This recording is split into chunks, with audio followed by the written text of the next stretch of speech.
Hey guys, my name is Matteo, and today I'm excited to say that the guys that brought us that realistic World War II gameplay in Red Orchestra 2 are now creating a Vietnam War game. I could not be more thrilled by this news. First of all, I would love if there was more Vietnam War games out there. I know that there was a lot like 10 years ago, but there's been a pretty big drought of them recently, and the fact that the guys that created Red Orchestra 2 are the ones that are working on it, that realistic gameplay, I could not be happier about that. The thing about it though, and something I'm really interested to learn about, is how they're going to be able to make it work when everyone's running around with automatic weapons. During the Vietnam War, while they were still using a few bolt-action rifles, you had stuff like the M1 Garand. Not everything was fully automatic. You still had a lot more infantry running around with fully automatic assault rifles. That's not the case during World War II, and especially in Red Orchestra. I mean, you run out in the open, even in Red Orchestra, where everyone's using a bolt-action rifle, where it relies on that pinpoint-like accuracy, you're still dead 2 seconds later if you stay out in the open for too long. The game is incredibly brutal. Now think about it, where everyone is using automatic weapons. You don't even need that pinpoint-like accuracy. You see someone out in the open, spray and pray down range, all you need is like 1 or 2 bullets to take them out, and you're gonna be able to secure that kill. It's gonna be difficult to be able to move from cover to cover. I think they can still do it. Like, don't get me wrong, I'm not trying to knock it or anything like that, but I am curious to learn how they're going to be able to balance the game around everyone, or a large majority of the player base, using automatic assault rifles. One way they could work around it, and I'm assuming this is already on the minds of the developers, simply just comes down to solid map design. If there's a lot of wide open spaces that you have to traverse, if it's anything like Red Orchestra 2, where you have to be out in the open for 10 seconds, that's probably not going to work in this type of game. I'm assuming there are still going to be moments where you have to use smoke and push up onto an objective, but I can only assume that they're going to need to be able to tailor these maps and the environment and the objectives that will allow players to be able to duck in and out of cover very quickly, and there'll be plenty of cover where you can slowly progress and not feel like it's just a stalemate because everyone's able to just spray bullets down range. I'm also really curious to see how the suppression effect works. Suppression is huge in the previous titles. Like, it played a very large role.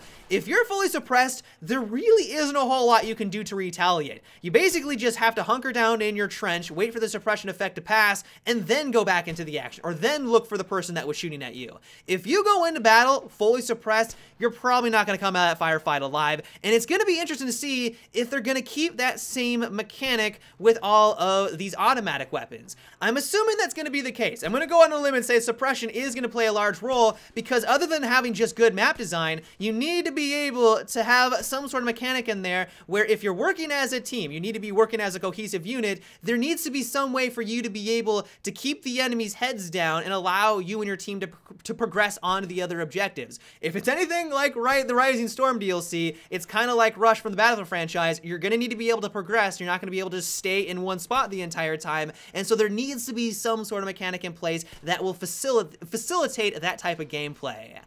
One thing I am crossing my fingers on, though, is that I'm hoping that they'll tighten up the gameplay and it will feel a little bit more polished, especially compare it to the past games that they've released. One of my biggest issues with Red Orchestra 2 is that there are moments where you just don't feel like you're in control of your character. It's incredibly clunky. And while I realize that clunkiness is a part of what makes the game enjoyable, it adds to that realism, it's to the point where you just don't feel like you have control over your character. Like, it's too clunky. There are times while I'll be crouched in a trench, I'll move over to the left a little bit, all of a sudden I'll pop on an object that was directly next to me. I assumed I would just rub up against it, not all of a sudden be on top of it. I'm out in the open and the enemy has a clear shot on me, and of course I die after that. That happens a little bit too often. And so my hope is that they'll be able to tighten up the gameplay just a little bit. I want to keep the clunkiness, we want to go for that realism, but make it more polished in some aspects of the game where these instances don't occur as frequently. It doesn't break the game, don't get me wrong. I've made numerous videos praising this title. Like, I absolutely adore it. I have a blast with these games, but it does get very frustrating when it occurs every once in a while. Just my 2 cents, though.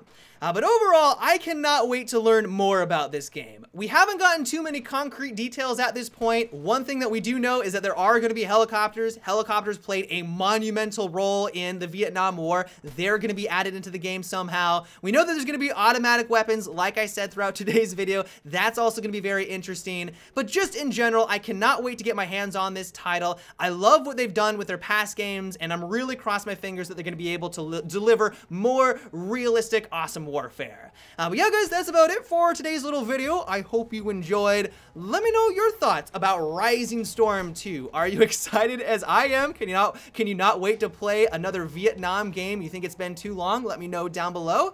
But yeah, guys, until tomorrow, have a good one and take it easy.